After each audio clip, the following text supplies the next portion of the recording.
बच्चा और बूढ़ा साथ हर माँ की दुआ, वादों पे तेरे जिनको भरोसा उनको भी तू आजमा।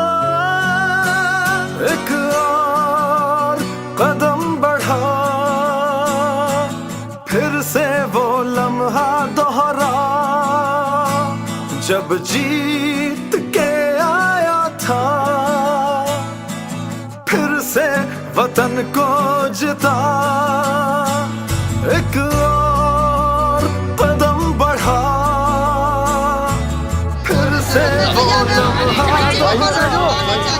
मैंने किया है कि यहाँ पे पंप और कमरा बना रहे थे, 1 महीने में फंड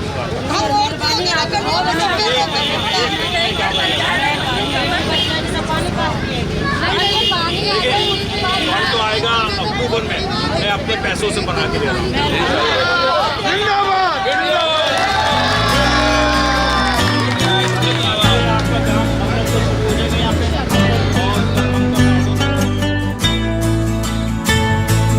इस हौसले को नए हमारे इलाके में पानी भी आ गया है और लाइनें वगैरह भी ठीक हो रही हैं और ये रोड वगैरह भी बन रहे हैं।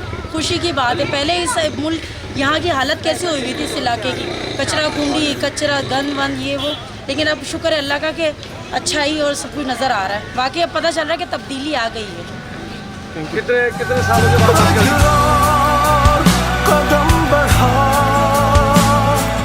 ये तकरीबन 80 साल जो है ना, पहले रिकॉर्ड के यहाँ पे पानी का काम हो रहा है। 80 साल में कभी पानी आई नहीं है। जब जीत के ये पहला करना मैं बस।